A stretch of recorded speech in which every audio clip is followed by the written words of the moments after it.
Vamos para mais um capítulo, entrando agora no capítulo da paz. E lembrando, né, você quer fazer parte do Evoluindo, Deixando Ir, acessa o QR Code que está no canto da tela ou o link na descrição para você ter acesso a algumas técnicas, né, da terapia holística para você deixar ir essas emoções negativas que estão trancando a sua evolução, limitando você de alcançar até uma vida mais próspera, mais leve, mais em paz, que é o que a gente vai ver hoje, a parte da frequência da paz. Então, vamos lá. Na paz não existem mais conflitos. Existe uma ausência total de negatividade e a amorosidade totalmente abrangente é vivenciada como serenidade, tranquilidade, atemporalidade, conclusão, realização, quietude e contentamento. Existe uma luz e uma quietude interior, um sentimento de unidade, harmonia e liberdade total. A paz é imperturbável. Ações se tornam fáceis, espontâneas, harmoniosas e amáveis em seus efeitos. Existe uma mudança na percepção do universo e em nossa relação com ele. O eu interior prevalece. O eu pessoal foi transcendido, com todos os seus sentimentos, crenças, identidades e preocupações. Este é o estado último procurado por todos os buscadores, sejam eles religiosos, humanistas ou mesmo aqueles que não têm qualquer identificação espiritual ou filosófica. Aí entra um tópico. O impacto profundo da paz. Todos temos momentos de paz profunda em que o tempo e o mundo parecem parar de repente e nos conectamos com o infinito. Nos últimos tempos, encontramos um bom número de livros falando sobre experiências de quase morte. Em várias situações, a experiência aconteceu com pessoas que morreram e voltaram ao corpo. De forma peculiar, suas vidas se transformaram pela experiência, e elas nunca mais se esqueceram disso. Suas visões de mundo, o que o mundo significa e também seu significado pessoal mudaram consideravelmente. No filme Horizonte Perdido, uma vez que o herói havia experienciado Shangri-La, embora tivesse voltado ao mundo novamente, ele o via de uma maneira totalmente diferente. Desejava a qualquer custo voltar para Shangri-La, onde o estado de paz prevalecia. Uma vez que a experiência de paz tenha ocorrido, não somos mais vítimas do mundo. Não estamos mais sob os seus efeitos como estávamos antes, porque tivemos um vislumbre da verdade sobre ele e sobre quem realmente somos. Com a rendição contínua, começamos a vivenciar esses estados de paz com frequência cada vez maior. Às vezes, eles podem se tornar bastante profundos e de maior duração. Quando as nuvens são removidas, o sol brilha e nós descobrimos que a paz era a verdade o tempo todo. E aqui até ele faz uma referência ao teste, né, da kinesiologia, em que quando a pessoa está no estado de paz, toda a parte muscular ela responde de forma positiva a um equilíbrio, seja estrutural, químico, emocional, tudo fica fluindo de uma forma, digamos, perfeita e equilibrada. E aí ele continua. Não existe mais identificação com o corpo como o nosso próprio ser, e doenças físicas podem ou não ser curadas. Somos indiferentes a elas. Preocupações físicas perdem qualquer importância significativa. Com a experiência da paz interior vem uma grande força. O campo energético da paz é totalmente imune a ataques. A pessoa que encontrou a paz interior não pode mais ser intimidada, controlada, manipulada ou programada. Nesse estado, somos invulneráveis às ameaças do mundo e, portanto, dominamos a vida terrena. Quando o estado da paz se estabelece, o sofrimento humano comum não é mais possível porque a própria base dessa vulnerabilidade foi totalmente rendida. Aí entramos no outro tópico. Transmissão silenciosa.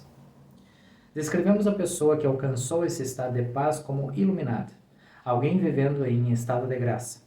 Dentro e além dessa condição estão vários estados avançados de iluminação e níveis de realização descritos pelos místicos, sábios, santos e avatares. Existe um benefício silencioso e não verbal em estar na presença verdadeira de um estado iluminado. Classicamente, estaríamos com um professor espiritual avançado, santo ou sábio. Buscadores viajam grandes distâncias para estar na presença física desse campo de energia. O buscador ou devoto recebe uma transmissão silenciosa da energia de alta frequência da aura do professor, descrita como transmissão da não-mente, graça do guru ou bênção do professor. Essa transmissão acontece por si só e não é pessoal. O estado de paz infinita irradia incondicionalmente por si só pelo campo de energia do professor ou santo. Quando o Buda deu uma flor para seu discípulo, simbolizou a transmissão da energia. Se estivéssemos na presença de um grande professor que irradia essa energia, nunca mais seríamos os mesmos. A coisa mais benéfica que pode acontecer conosco é ter estado na presença de um grande professor, porque captamos sua vibração por estar na presença física desse estado de paz e rendição completa. A transmissão silenciosa desse estado realizado é não verbal, um fenômeno energético que não depende da lógica ou da linguagem. A vibração que está dentro da aura do professor avançado funciona como uma onda transportadora para facilitar a nossa compreensão das palavras que estão sendo ditas. Mas é a energia do campo, e não as palavras, o elemento catalisador. Pela transmissão silenciosa, a energia do professor avançado ou santo é incorporada na nossa aura, na nossa função cerebral e em todo o nosso ser. É devido a essa energia de paz transmitida pelo mundo que a humanidade ainda está viva. O mundo teria se destruído há muito tempo sem essa energia para contrabalanceá-los. Por isso, a nossa evolução interior serve para toda a humanidade. Por atingir esses estados altos de amor e paz dentro de nós mesmos, nos tornamos uma presença salvadora do mundo. Outro tópico. Rendição à realidade suprema. A característica desse nível é a falta de desejo. Não existe necessidade de querer nada porque tudo se manifesta em nossa vida espontânea e automaticamente, sem vontade consciente ou esforço. Pensamentos mantidos em mente nesse nível são muito poderosos e tendem a se manifestar rapidamente. O fenômeno da sincronicidade é contínuo. Os mecanismos da causa e efeito e o trabalho interno do universo se mantêm claramente revelados, porque estamos agora testemunhando a própria base da realidade. Esses estados altamente avançados de consciência acontecem espontânea e inesperadamente, e eles tendem a recorrer e permanecer por longos períodos. Uma vez que ele tenha sido vivenciado, nossa intenção vira automaticamente tornar-se o estado de paz permanente. Como esse relato ocorre, o que está demonstrado no seguinte relato, que descreve o ocorrido após 3 anos e meio de rendição contínua. Era um dia frio de inverno, a rendição era contínua por 11 dias seguidos em um nível de consciência que nunca havia sido alcançado, nem mesmo durante a psicanálise. Tinha a ver com a própria base da sobrevivência do ego e sua identificação como indivíduo. Tinha a ver com como vivenciamos a nossa própria existência e o desejo de vivenciar o nosso próprio estado de ser. À medida que os dias passavam, o processo parecia infinito. Uma dúvida surgiu. Seria isso tentar o impossível? Tornou-se claro que o propósito dessa dúvida era um mecanismo de defesa, que foi rendido, e a rendição continuou com grande profundidade. Então, entrando em um restaurante em uma tarde de domingo frio e chuvoso, sentado sozinho à mesa, de repente o mundo se transformou milagrosamente. Um senso profundo de quietude e paz interior ocorreu. Era maior do que qualquer coisa imaginável. A experiência estava além do tempo. De fato, o tempo não tinha sentido de qualquer forma. Nem o espaço existia na forma em que o vivenciamos normalmente. Todas as coisas estavam conectadas. Havia apenas uma vida se expressando como um ser através de todas as coisas vivas. Não havia identificação com o corpo, nem interesse nele. Não havia mais interesse em nenhum corpo naquela sala. Todas as emoções e eventos estavam interconectadas. E todos os fenômenos ocorriam porque cada coisa estava manifestando espontaneamente sua própria natureza interior, como se movimento e crescimento fossem o desdobramento espontâneo do potencial. Havia uma qualidade altamente sólida de quietude imperturbável. Era óbvio que o eu real era invisível, sem começo nem fim, e havia apenas uma identificação transitória com o corpo e a história que acompanhava a identificação como um indivíduo. Parecia muito estranho que o indivíduo pensava anteriormente estar em um corpo isolado, separado dos outros, com um começo limitado e um fim finito. O pensamento parecia absurdo. Não sentia mais ser um indivíduo separado e a pronúncia eu desapareceu e perdeu o sentido. Em vez disso, houve uma consciência plena de ser todas as coisas. Sempre foi e sempre será. O verdadeiro eu se manteve além do tempo. O período de tempo que o corpo esteve na Terra parecia uma fração de segundo durante a qual a verdade da identidade atemporal tinha sido esquecida, devido a ser cegada pelo eu menor. Em seguida, como isso havia acontecido, se revelou. Houve um pensamento desejoso de experimentar uma existência separada. E esse pensamento desejoso se manifestou como a pessoa individual, com uma identidade individual e um corpo físico para seguir com ela. A conectividade interna de todas as coisas era extremamente óbvia. Era o universo holográfico conforme descrito por Buda e pela moderna física teórica avançada, os quais concordaram com a natureza intrínseca do universo. Porque tudo era perfeito, não havia nada para querer, nada para desejar, nada para criar e nada para se tornar. Havia apenas aquilo, a própria essência do eu real, de onde a existência surge. Esse eu é a fonte da existência, ainda que curiosamente não seja sua causa. Havia uma familiaridade profunda com a consciência plena. Era como se o indivíduo sempre soubesse, como se estivesse em casa, finalmente. Não havia emoções ou sentimentos. Havia uma falta de consciência das sensações. Mesmo que parecessem continuar, elas não eram mais pessoais ou preocupantes. Por motivos de experimentação, um pensamento foi mantido por um milésimo de segundo para ver o que acontecia. Quase instantaneamente, surtiu efeito no mundo físico. O pensamento de manteiga ou café, por exemplo, resultou na garçonete vindo imediatamente com os itens e ainda nenhuma palavra fora dita. Nenhuma palavra parecia necessária. A comunicação ocorria com qualquer um em silêncio. O corpo dirigiu o carro para uma reunião naquela noite, onde ninguém notou nada diferente. Todo mundo parecia intensamente vivo.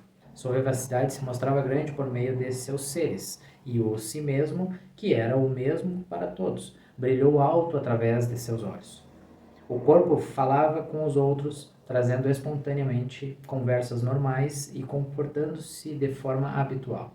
Naquele momento, o corpo parecia um brinquedo de marionete kármico, operado por todos seus padrões e programas de costume, não precisando de nenhuma atenção mínima. Ele parecia saber o que fazer e fazia efetivamente sem esforço. Todas as conversas e interações eram apenas testemunhadas como fenômenos, não direcionadas. Parecia uma vaidade estranha ter acreditado que havia um eu menor como autor das ações do corpo. Na verdade, o corpo estava sob o efeito do universo, e nunca houve um executor de suas ações. Fenômenos eram como vibrações da mente que não tinham existência ou realidade separadas. Havia unidade apenas. Apenas a unidade realmente existia. Na próxima tarde, um pensamento surgiu. Agora, o caminho para a realidade foi revelado. Poderia haver um retorno à consciência de ser aquela pessoa individual que anteriormente tinha sido aceita como real. Assim como o ar na sala não vivencia os conteúdos da sala, não havia mais um eu que vivenciava a minha existência. Naquele espaço, não havia um eu para vivenciar o eu sou. Voltar para a consciência individual significava que uma escolha deveria ser feita. Na verdade, a escolha se fez sozinha, visto que não havia um eu para tomar a decisão. O desejo de vivenciar o ser individual reenergizou-se por si só. A opção de deixá-lo ir estava presente, mas havia o retorno da memória das coisas ainda a serem concluídas no mundo. Conforme o senso do eu retornou, as escolhas foram testemunhadas, não decididas ativamente. O processo de retorno foi tomando lugar.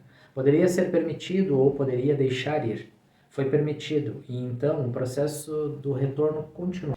Quando amanheceu, o retorno estava completo, mas agora com uma sensação diferente de identidade pessoal. A verdade do si mesmo se revelou. A responsabilidade de ter escolhido vivenciar a vida mais uma vez como um indivíduo foi aceita, ainda que mesmo sem estar sob efeito de uma crença ou existência individual. De fato, por escolha consciente, havia total responsabilidade por isso. Experiencialmente, tudo isso aconteceu de forma autônoma. Houve um tempo em que tais estados de consciência, como os acima citados, foram considerados como sendo apenas da província de campo místico. Atualmente, entretanto, a investigação desses estados e as informações que podem ser obtidas deles é considerada a ponta da ciência, especialmente pelo ramo da física preocupado com a mecânica quântica e partículas subatômicas de alta energia. Investigações dessas partículas indicam que elas não são coisas no sentido usual, mas são, na verdade, eventos que ocorrem como resultado de frequências de energia. A ciência agora postula uma frequência transcendente além do espaço e tempo. Um corpo de pesquisas impressionante em muitos laboratórios demonstrou que o cérebro percebe por sofisticada análise matemática de padrões de frequência. Essas descobertas resultaram no chamado paradigma holográfico, que afirma que tudo no universo está conectado com tudo, incluindo a mente humana. No holograma, cada parte contém o todo. Consequentemente, cada mente individual é capaz de refletir o universo inteiro. Esse relacionamento entre a consciência e a ciência constitui um campo inteiro com interesse rapidamente crescente, conforme indicado pela publicação de livros como O Paradigma Holográfico, O Todo e a Ordem Implícita, O Tao da Física, Os Mestres da Dança Hu Li, Universo Mindful e Ciência Psicoenergética, e a publicação de artigos com títulos como Campo da Consciência e a Nova Perspectiva da Realidade, O Universo Dobrado Desdobrado, O Modelo Holográfico, Física e Misticismo, O Médium, o Místico e o Físico. Liderando esses pesquisadores estão alguns neurocientistas, cujas teorias podem ser resumidas em: nossos cérebros constroem matematicamente realidades concretas por interpretar frequências de outra dimensão, um reino de realidade primária, significativa, padronizada, que transcende o tempo e o espaço. O cérebro é, portanto, um holograma interpretando um universo holográfico. É interessante que as teorias da física teórica avançada, as quais são o produto das chamadas atividades do lado esquerdo do cérebro, agora requerem um novo contexto para serem compreendidas. O contexto que está evoluindo a partir desses pesquisadores científicos do lado esquerdo do cérebro é equivalente à realidade testemunhada pelos místicos, que representa a função do lado direito do cérebro. Assim, qualquer que seja o lado da montanha que escolhemos escalar, acabamos no mesmo ponto, o pico. Um terceiro caminho para subir a montanha é usando o mecanismo de rendição, e cada um de nós, portanto, tem a oportunidade de verificar por nós mesmos a natureza última da própria realidade, que é a mesma revelada a místicos ou ao físico. Podemos visualizar que, com toda e qualquer rendição, damos mais um passo para o pico da montanha. Alguns de nós subirão até a visão melhorar e vão escolher parar por ali. Outros vão subir mais alto. E então haverá aqueles de nós que não vão ficar satisfeitos até que tenham alcançado o próprio pico e o tenhamos verificado por nós mesmos. Embora, nesse ponto, não haja mais uma pessoa individual para verificar qualquer coisa, pois ela foi completamente rendida. É o total estado de paz, né? E é interessante ele trazer essa questão do lado direito e esquerdo do cérebro, né? Porque tem linhas de estudo que falam das questões de um lado masculino, outro feminino, e o modo que ele fala que, tipo, independente do caminho que você seguir, seja o lado direito, seja o lado esquerdo, você vai acabar no pico, né? No centro. Tanto que tem algumas técnicas que eu ensino, e uma delas é a de autopercepção, em que eu falo que para você atingir esse estado de autopercepção, não é o que você quer, não é o que os outros acham, é o que é para ser. Então acaba sendo o caminho mais próximo do pico, né? Porque essa ideia desse pico que ele fala é o estágio quase máximo da evolução. em que as coisas terrenas, elas têm um significado diferente. O teu corpo todo tem um significado diferente. Tu lida com o mundo de uma maneira diferente.